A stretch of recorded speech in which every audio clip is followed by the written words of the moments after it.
अस्सलाम वालेकुम, welcome to the channel. तो आज जो है ना हम लॉजिकल रीजनिंग की बात करेंगे कि लॉजिकल रीजनिंग पीएमसी में किस तरह से यूज़ होगा और कौन कौन से ऐसे क्वेश्चन आ सकते हैं जो लॉजिकल रीजनिंग से रिलेटेड हो। ठीक है, इससे पहले मैंने एक वीडियो डाली हुई है बायोलॉजी की सिलेबस पे, तो आप वो भी देख सकते हैं। अच्छा, लॉजिकल रीजनिंग में हमारे पास क्या है कि लॉजिकल रीजनिंग असल में इसकी इंट्रोडक्शन क्या है।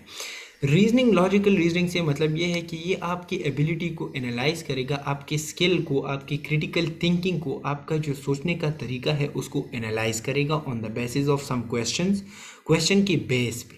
ठीक है, तो अगर हम इंट्रोडक्शन में देख ले तो ये क्या बता रहे हैं कि लॉजिकल रीजनिंग क्या चीज़ होती है। Logical reasoning questions evaluate to ability to analyze the ability to analyze, evaluate and complete argument as they occur in ordinary language. The questions are based on the short argument drawn from the wide variety of the sources. क्या मतलब हुआ इसका कि कुछ आपको question वगैरह दिए गए होंगे, उस पर आप आर्गूमेंट्स करेंगे और उस आर्गूमेंट से आपने जो है ना एक उसको एवॉल्वेट करना है, एनालाइज करना है और फिर एक अच्छा सा एक करेक्ट आंसर आपने देना है। इस पे टाइम ज़ाया नहीं करते। हम यहाँ पे आ जाते हैं, ये वाले जो है ना ये वही बात बता रहे हैं, ये आपको एग्जांपल्स में आपको समझ आ जाएगा। अभी मैं आपको इतना पका नहीं रहा। टाइप्स ऑफ रीजनिंग क्वेश्चंस में हमारे पास कौन कौन से हो सकते हैं। Critical thinking, letter and symbol series, logical deduction, logical problems, course of actions and cause and effect. ये टाइप्स हैं लॉजिकल रीजनिंग के क्वेश्चंस के, कुछ टाइप्स होते हैं कि किस तरह से क्वेश्चंस आ सकते हैं। ठीक है, तो आ जाते हैं पहले हम क्रिटिकल थिंकिंग के हवाले से। क्रिटिकल थिंकिंग का ये जो वर्ड है ये तो आपने सुना ही होगा। क्रिटिकल थिंकिंग क्या चीज़ होती है। Critical thinking is a process of evaluation which uses logic to separate truth from falsehood, reasonable from unreasonable beliefs. क्या मतलब है कि आपने इसमें एक सोचना है, इवॉल्वेट करना है, प्रोसेस ऑफ इवॉल्वेशन है, और लॉजिक के बेस पे आपने सही निकालना है गलत। ये मतलब क्या है कि गलत से आपने सही निकालना है कि ये वाली बात जो है ना ये गलत है और ये वाली बात जो है ना ये सही है। ठीक है, और अगर आपको एक बिलीव दिया गया हो, एक बात कही गई हो, तो आपने उसमें जो है ना ये बात निकालनी है कि ये रीज़नेबल बात है और ये अनरीज़नेबल है।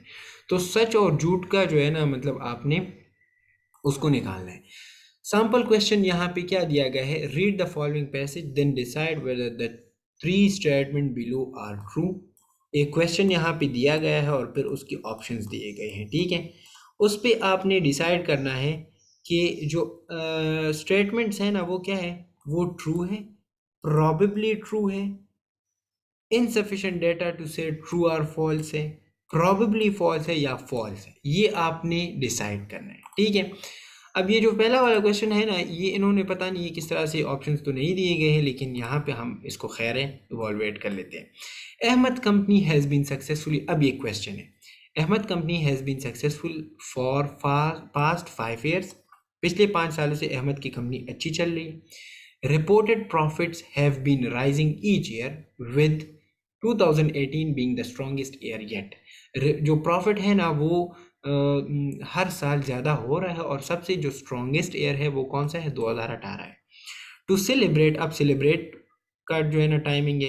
Ahmed treated his staff to a meal at a 5 star restaurants in the city. Ahmed ने क्या किया कि उनको पता चला कि मेरी कंपनी अच्छी जा रही है तो मैंने क्या करना है, ट्रीट देनी है अपने जितने भी स्टाफ वाले हैं ना उनको ट्रीट देनी है, और वहाँ कौन से होटल में, 5 स्टार होटल में। क्लियर है, तो ये अब ऑप्शंस दिए गए हैं कि अहमद क्या है, अहमद रिच है, अहमद स्टाफ जो है ना वो हैप्पी है, और Ahmed company perform well in 2017। क्या मतलब हुआ इसका कि इसमें कौन कौन से ऑप्शंस जो है ना वो ठीक है। तो अगर हम यहाँ पे देख ले तो अहमद स्टाफ आर हैप्पी, तो ये बात ठीक हो सकती है क्योंकि अगर आप एक कंपनी चला रहे हैं और आपकी जो स्टाफ है वो हैप्पी ना हो तो उसकी वजह से आपकी जो कंपनी है वो ग्रोथ नहीं कर सकती। और जो हमारे पास है अहमद जो रिच है, ठीक है, तो ये भी आपने देखना है कि जो हमारे पास अहमद है वो क्या कर रहा है, वो ट्रीट दे रहा है 5 स्टार होटल्स में, तो मतलब ये कोई गरीब बंदा तो नहीं हो सकता ना।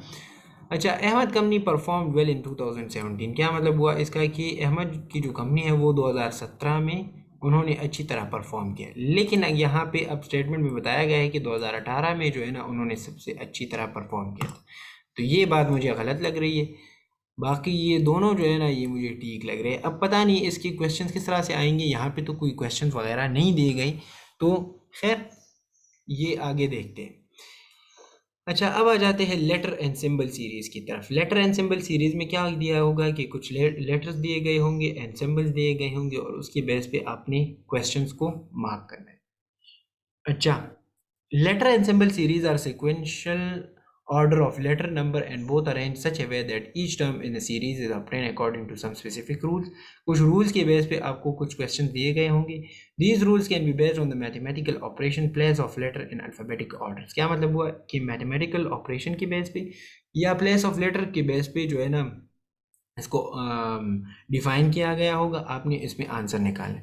ये सारे मैथ्स के रिलेटेड क्वेश्चंस हैं, इसमें मैं भी बहुत अच्छा नहीं हूँ लेकिन फिर भी ट्राई कर लेते हैं। लेकिन इसके लिए आपने क्या करना है, प्रैक्टिस करनी है। बहुत सारे क्वेश्चन लॉजिकल रीजनिंग के मिलते हैं इंटरनेट पे, आपने उसको सर्च आउट करना है।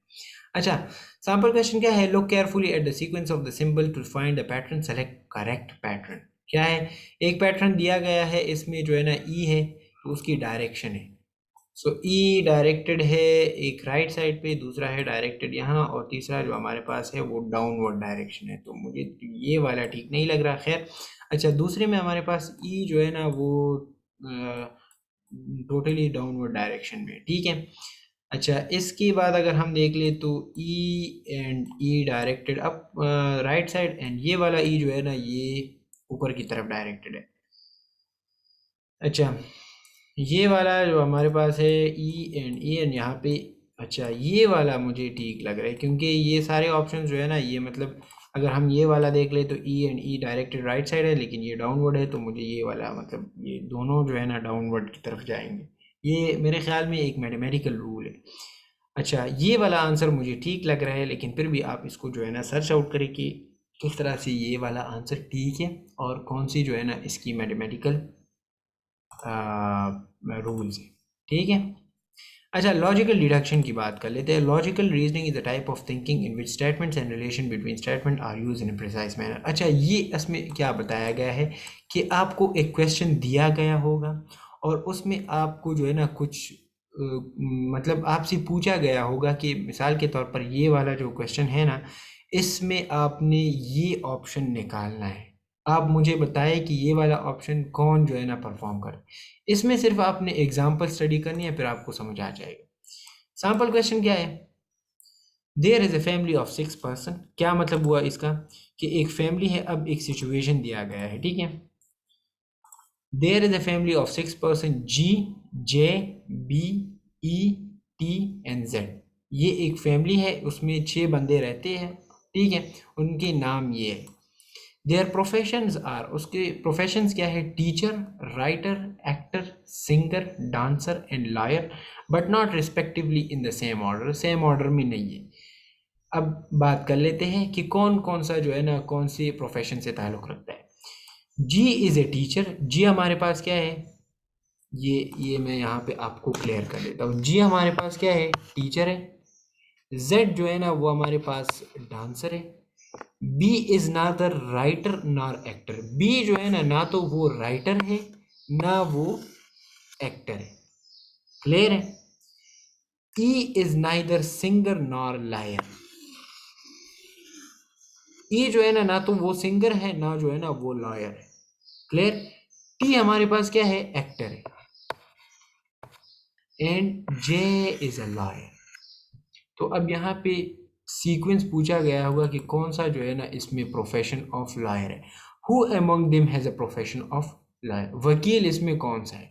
तो ये क्या बता रहे हैं कि ए एंड जे, ये टी का आंसर है। ये ए एंड जे जो है ना मुझे लग रहा है बल्कि है बी एंड बी। तो बी हमारे पास क्या है, बी हमारे पास B is neither writer nor actor. ना तो वो एक्टर है ना राइटर है। सी एंड ई, क्लियर है। तो सी हमारे पास क्या है, सी इसमें है नहीं, और ई हमारे पास क्या हो गया, नार singer nor a lawyer. Lawyer तो है नहीं, सिंगर भी नहीं है। डी एंड टी, डी इसमें है नहीं, और टी हमारे पास क्या है, टी है हमारे पास एक्टर। तो क्या रह गया है, जे।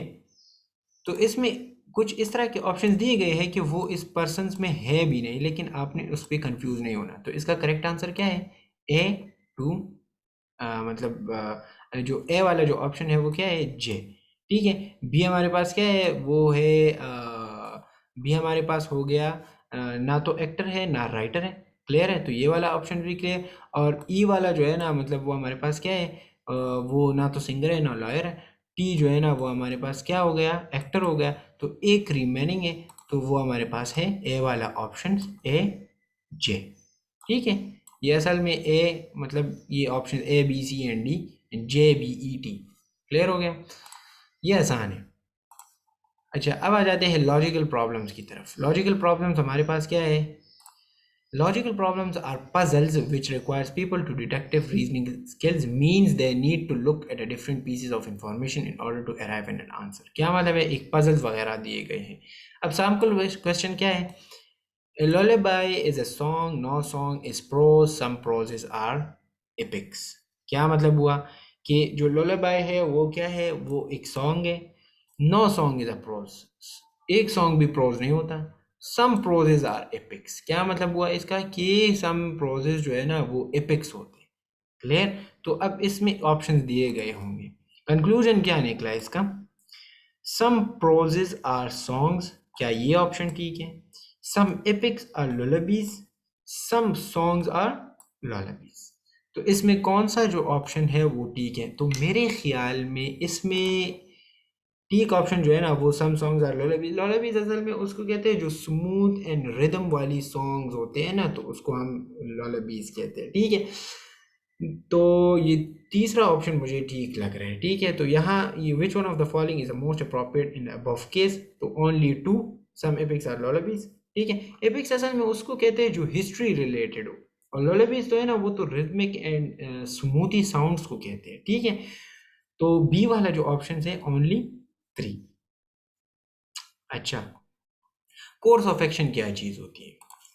Course of action. A course of action is a step of administrative decision is to take for improvement. Follow up the further action is regard to the problem, policy, etc. on the basis of information. Simple यहाँ पे बताया गया है कि course of action. Course of action is a step or administrative decision to be taken for improvement. वो administrative decision जो improvement के लिए लिया जाए by the government, इसको हम क्या कहते हैं? Course of action कहते हैं। अच्छा, on the basis of information given in the statement to be true, test taker should decide which of the suggested courses of action logically follow for pursuing। अब इस यहाँ पे एक स्टेटमेंट दिया गया है कि power supply on state x is terribly poor. ये एक्स का क्या मतलब है? कि एक नाम है। तो एक स्टेट में हमारे पास पावर सप्लाई क्या है? वो पुअर है। तो इसके लिए अब कौन सा एक्शन अप्रोप्रिएट एक्शन होगा? कौन सा एक्शन परफॉर्म करने से ये वाला जो स्टेटमेंट है वो ठीक हो जाएगा?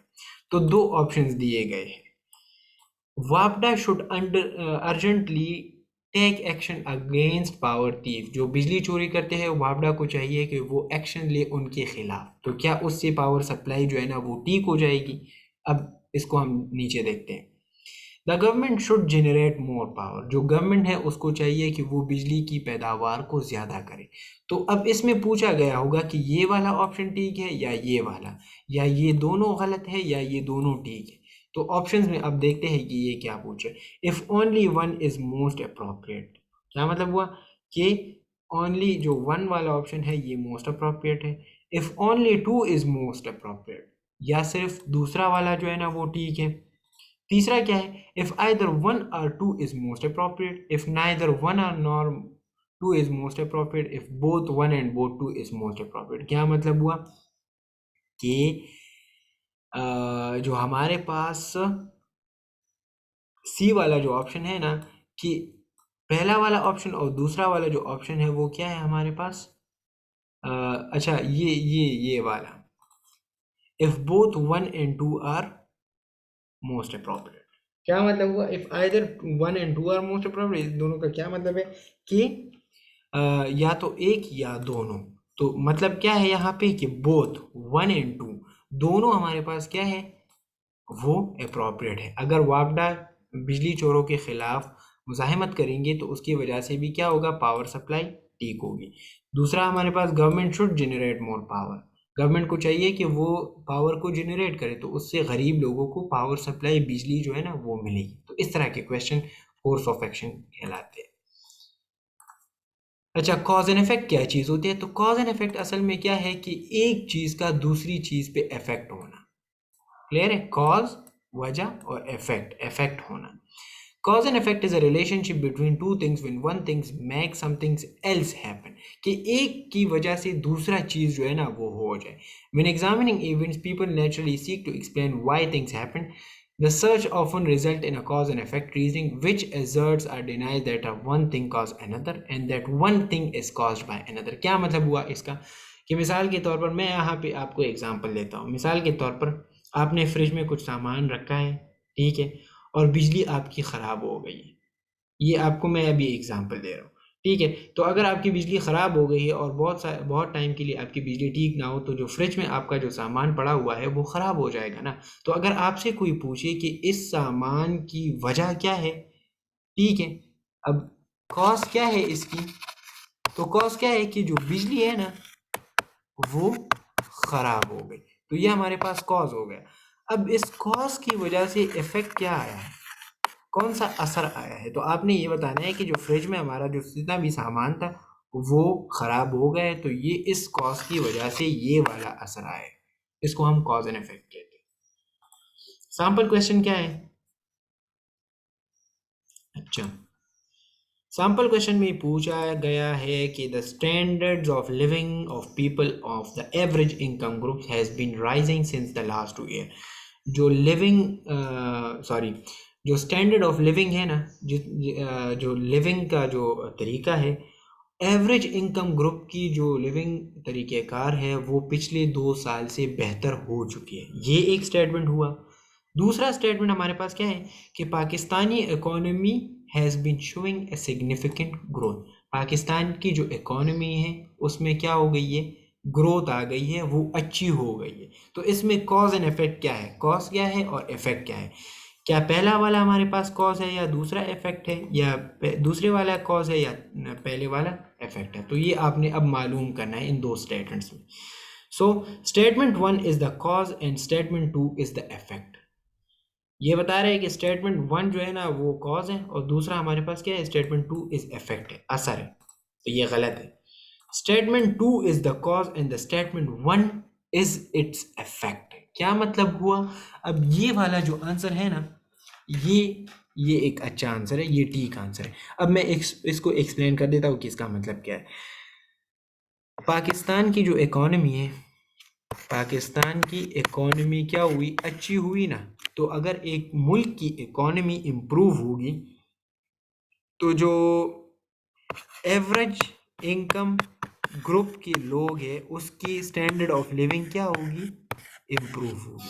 तो ये हमारे पास क्या हो गया, ये हमारे पास है कॉज और इसकी वजह से ये इफेक्ट आ गया है। क्लियर?